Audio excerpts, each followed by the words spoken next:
Y bien, lo decíamos al arranque de este programa, íbamos a hablar con un referente de la Universidad Católica, en este caso estamos hablando con Eduardo Donza, investigador, especialista en trabajo, desigualdad, integrante del Observatorio de la Deuda Social Argentina de la Universidad Católica Argentina, debido a un estudio que, bueno, revela datos realmente muy preocupantes. 1 de cada 4 trabajadores es pobre. Eduardo, ¿cómo te va? Nicolás Balinotti y Diego Zucalesca te saludan. ¿Cómo estás? Sí, buenas tardes, gracias por el contacto. Es realmente impresionante. Ya hemos normalizado de alguna manera, ¿no? Esta idea de que hay un trabajador que cobra, percibe un salario que lo pone por debajo de la línea de la pobreza, pero si uno realmente lo piensa, es realmente, bueno, tremendo, ¿no? Es realmente es dolor, no solo es doloroso, es hasta difícil de comprender, ¿no? Digo, viene alguien de afuera, ¿cómo le explico que tengo un salario que me pone por debajo de la línea de la pobreza a alguien, ¿no? ¿Cómo se lo explico? Sí, sí, está bien lo que usted dice. Lo que aparece acá es con la contundencia de un dato, como se dice, con la Mm, contundencia de un número, 1 de cada 4. Algo que los argentinos intuimos, ¿no? mm, Y se da una conjunción en Argentina de diferentes efectos. El último efecto, el de la pandemia, por supuesto que en eso ha sido, en algunas actividades ha sido directamente arrasador, sí, y después que venimos de situaciones estructurales, ¿no? Es decir, que vienen de una larga data de décadas, y también que se da en el medio de relaciones, ¿no? Lo estructural está apuntando a eso, ¿no? Eh, Tenemos más que nada, desde hace varias décadas, un mercado de trabajo que no es un eficiente distribuidor de recursos en la población, ¿no? mm, Ahí podríamos resumir un poco, ¿no? De la década del 90 en adelante, de los mediados de la década del 90 adelante, se marcó mucho con las crisis de todas las políticas neoliberales en el fines del 2001, y ya desde ese momento lamentablemente no hemos podido salir. Hemos mejorado mucho entre los años 2002 y los años 2008 o 2009, pero ahí las mejoras tuvieron un estancamiento. Por supuesto que hubo fluctuaciones, ¿no? A la de mejora y a la mejora, pero nos ha quedado ese tema, ¿no? Cómo mm. Ahora, tenemos que seguir sosteniendo las ayudas del Estado para que las familias no caigan en la indigencia, ¿no? Que son los más pobres entre los pobres. ahora, Eduardo, yo pensaba, ¿no? Ayer lo decía, yo tengo un programa en el que intento reírme de la actualidad, lo cual es, bueno, cada día más difícil. Decía, bueno, hacía un chiste al respecto y decía, es todo risa hasta que nos damos cuenta que uno va al supermercado y el pobre es uno, porque hay algo de eso también, ¿no? Porque esto es como una película en desarrollo y el que está por arriba de la línea de la pobreza no está tan por arriba de esa línea. O sea, si empezamos a hurgar un poquito qué significa ser pobre en la Argentina, la realidad es que el límite está bastante difuso. No hay mucha exigencia hoy por hoy para volverse pobre, ¿no? No se necesita mucha Bien, complejidad o mucho trabajo para caer en esa línea. claro, porque está muy bien lo que usted dice, porque acá se dan dos efectos que tienen mucho que ver uno con el otro, pero es decir, vemos que aumenta la población en situación de pobreza, ¿no? Pero también otro tema es lo que usted está diciendo, que tenemos una sociedad general más empobrecida, Mm, pero no porque ese porcentaje de personas aumentó, ¿no? En situación de pobreza, sino porque todos realmente, podríamos decir casi todos, estamos un escalón más abajo, un empobrecimiento, ¿no?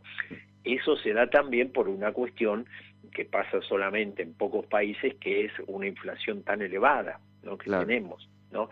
Porque imaginemos cómo es diferente la situación laboral de pandemia en un país que tenga una moneda fuerte, que no tenga una inflación tan importante, que un país como Argentina, que tiene que desarrollarse una negociación colectiva para recuperar una pérdida de por arriba del 40% del año anterior, ¿no? Entonces, ese es el tema, cuando el trabajador, el que está registrado, hablemos de la mejor calidad del trabajo, ¿no? Un trabajo decente en terminología de la OIT, de la Organización Internacional del Trabajo, un trabajador protegido con todos los derechos, que tiene una negociación colectiva que le defiende el salario, ¿no? Que tiene un sindicato que lo representa, pero la negociación que puede llevar ese sindicato en esta coyuntura de Argentina es a la baja real del salario, ¿no? Como lo estamos viendo, ¿no? Porque ni podemos hablar de fuerza de las dos partes, como a veces se analiza en un estado teórico puro, ¿no? Sino que hay una adversidad tan grande que también para las empresas, hasta para las empresas más grandes, están en una situación muy adversa, ¿no? Eduardo, trazaste recién una diferencia entre el trabajador registrado y el trabajador informal, ¿no? Quería ver básicamente cómo está esa balanza, porque históricamente había mucho menos trabajadores informales que los registrados, y tengo entendido que ese número creció, y quería saber ahí desde el observatorio qué números tienen, porque se trata de un universo muy difícil de contabilizar teniendo en cuenta que no están registrados. Sí, bien. Uno puede clasificar a los trabajadores en asalariados y trabajadores por cuenta propia, ¿no? Entonces, de los asalariados, un 30% no están registrados, es decir, el empleador no le hace los aportes jubilatorios, eso tanto en los datos que son un poco más del 30, 31, 32, pero están esos valores, tanto en los datos que surgen de nuestra encuesta como la encuesta oficial del EPH. Ahora, después tenemos los trabajadores por cuenta propia, ¿no? Que ahí sí es muy heterogéneo, porque ahí vamos a tener también un abogado, un profesional independiente, y vamos a tener el sector refugio, ¿no? El reciclador de residuos, los cartoneros, la venta ambulante, es decir, es muy heterogéneo. En ese grupo el 70%, 7 de cada 10, ¿sí?, no participa del sistema de seguridad social a través de un monotributo, a través de un aporte de lo que es hasta puede ser un monotributo social, pero no está participando, ¿no? Y sobre todo, cuando uno analiza la estructura productiva, es decir, ya no viendo las particularidades del trabajador, que cuando analizamos el total de los trabajadores, el 50% no está registrado, ¿no?, teniendo en cuenta asalariados y no registrados. Pero cuando uno ve la estructura productiva, que uno la clasifica a las empresas, la actividad productiva, en un sector formal, privado, dinámico, ¿sí?, en ese sector solamente está el 35% de los ocupados. Hay un 15% en el sector público y la mitad, el 50%, en lo que es un sector microinformal, es decir, pequeños establecimientos, entran ahí las changas, entra ahí el trabajo por cuenta propia de lo que es baja calificación, ¿no?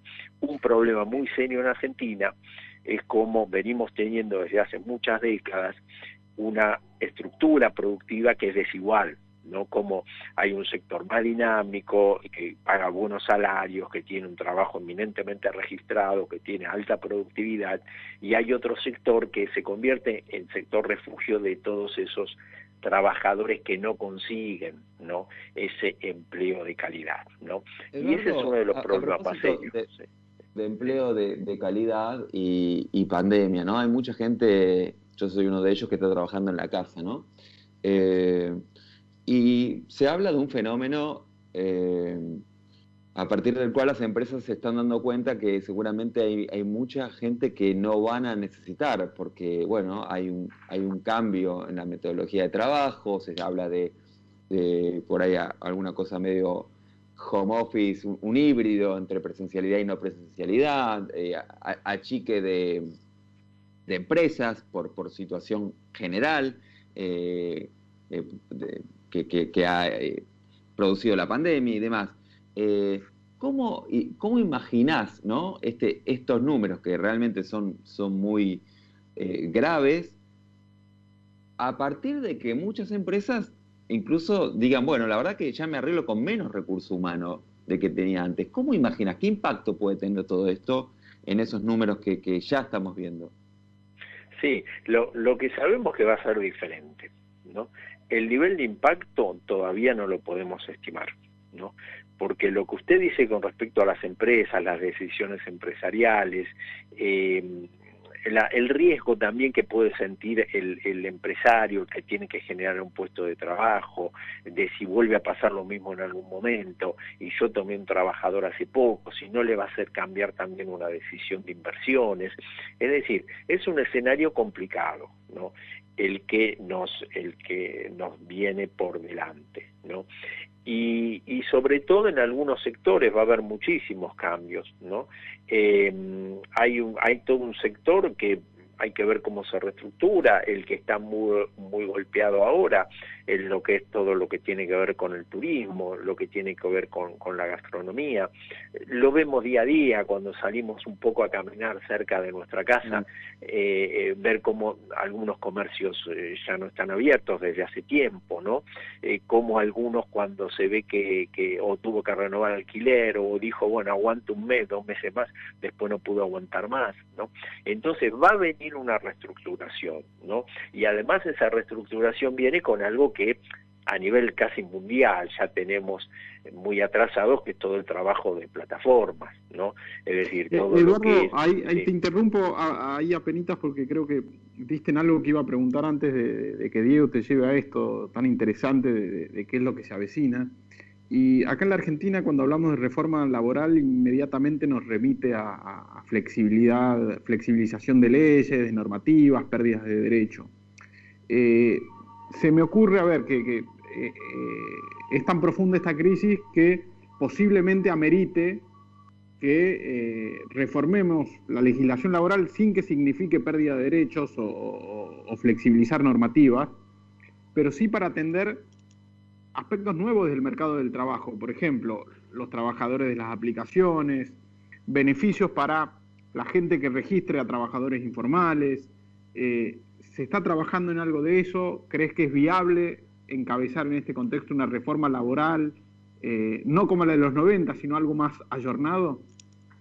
Bueno, yo no sé si se está trabajando en eso, una vez escucha como noticias sueltas y parecería que sí, pero no podría decirlo a ciencia cierta. Sí parecería como necesario, ¿no?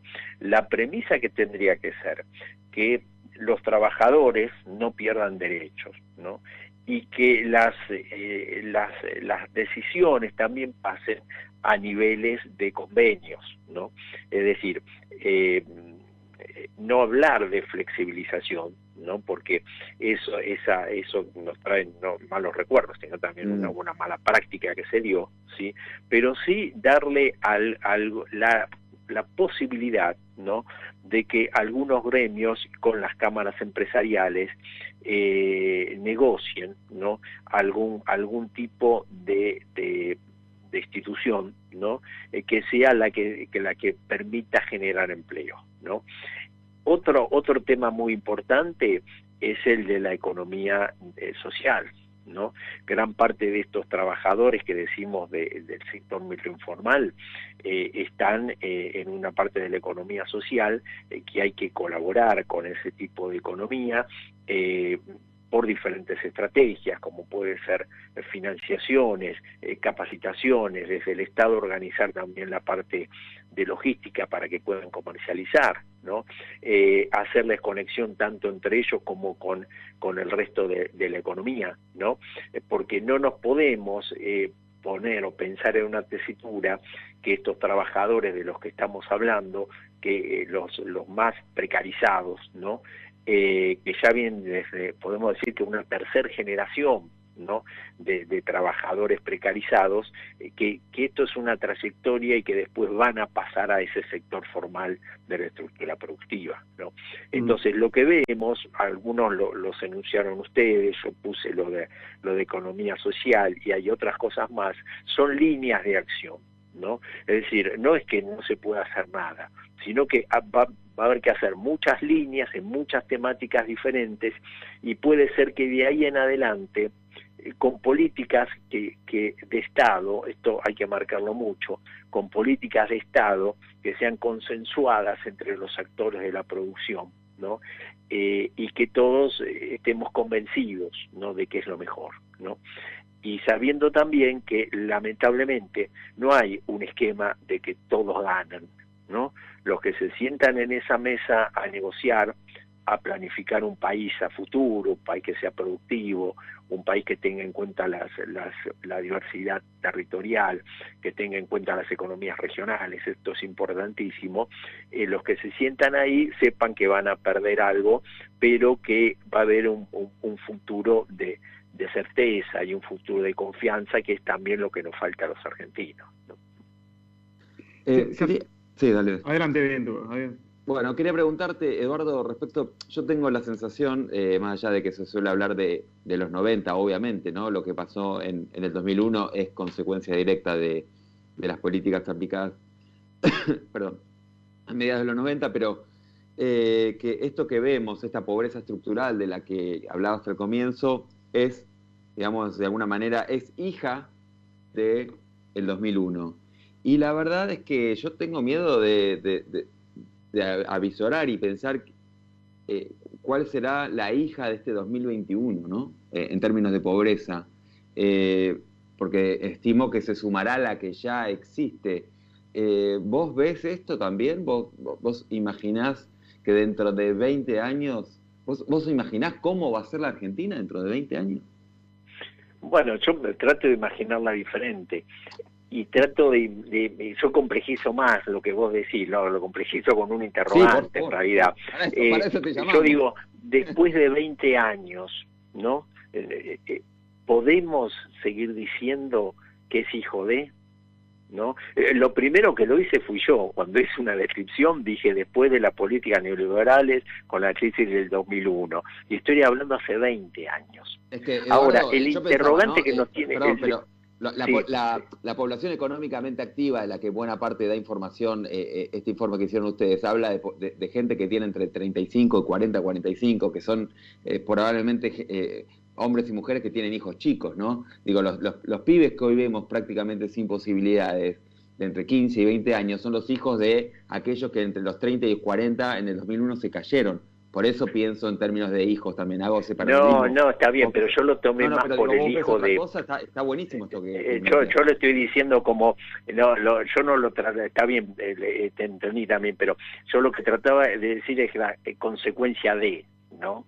Porque si no parece que todo lo malo fue en el 90, que tuvo, sí, muchísimas cosas malas, y hemos escrito muchísimo y gastado mucha tinta y papel en eso, pero el interrogante tendrá que ser, che, en 20 años, ¿cómo no pudimos hacer otra cosa? Es decir, lo que hicimos no alcanzó, hagamos otra cosa, ¿no?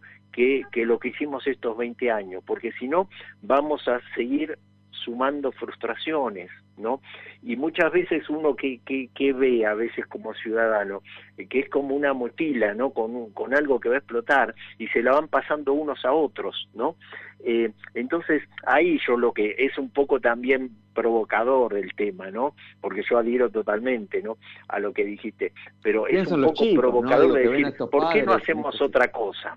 ¿Por qué no hacemos otra cosa? ¿Por qué no nos tratamos de ponernos de acuerdo? ¿Sí? ¿Por qué seguimos repitiendo los viejos errores? ¿No? ¿Cómo es que no pudimos, ¿no?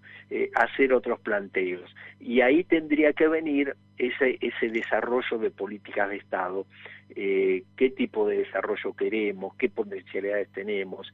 Y bueno, si podemos confluir en eso, cosa lamentablemente difícil, los últimos 20 años no pudimos, puede ser que a mediano y largo plazo cortemos esa racha de hablar de esto que nos pasa es porque nos pasó hace 20 años. Eduardo, cortito y antes de que te vayas, se vienen las elecciones y se vienen los eslóganes de campaña de todos los políticos, ¿no? Cuando escuchás que hablan de pobreza cero, ¿qué te genera? Hablaban de pobreza cero. A ver... Van a volver a hablar ahora en septiembre, octubre, volver a hablar. El eslogan... Miren, vos lo dijiste muy bien, pobreza cero es un eslogan, ¿no? Alguien puede decir, vamos a luchar para bajar la pobreza, pero lamentablemente tenemos un piso que no lo hemos podido bajar de una pobreza estructural y un núcleo duro que está entre un 20 y un 25%. Viene bien hablar de pobreza, no viene bien que el INDEC actual tenga valores de pobreza que son veraces, ¿no? Entonces, el eslogan ese apareció en ese momento, ¿no? Pero bueno, fue un eslogan, no se pudo cumplir, no, lamentablemente empeoró la situación de pobreza. Pero bueno, es algo que nos debemos todos los argentinos, ¿no? Y es un desafío que tendríamos que tener. Eduardo, realmente nos quedaríamos charlando un rato más, porque es muy interesante escucharte, seguramente lo haremos en otra oportunidad. Te agradecemos muchísimo que hayas pasado por 14 bis. Bueno, muchas gracias a ustedes por la invitación y bueno, que sigan bien y bueno, cuidándonos, ¿no? Porque en todo este contexto adverso se nos sumó la pandemia y bueno, y son momentos difíciles también, ¿no? Así que bueno, muchas gracias por la invitación, que estén muy bien. Bueno, muchas gracias igualmente y ojalá se cumpla, ¿no? Que en 20 años estemos hablando de otra cosa. Eduardo Donza, investigador, especialista en trabajo, desigualdad, integrante del Observatorio de la Deuda Social Argentina de la Universidad Católica Argentina, ha pasado por 14 bis.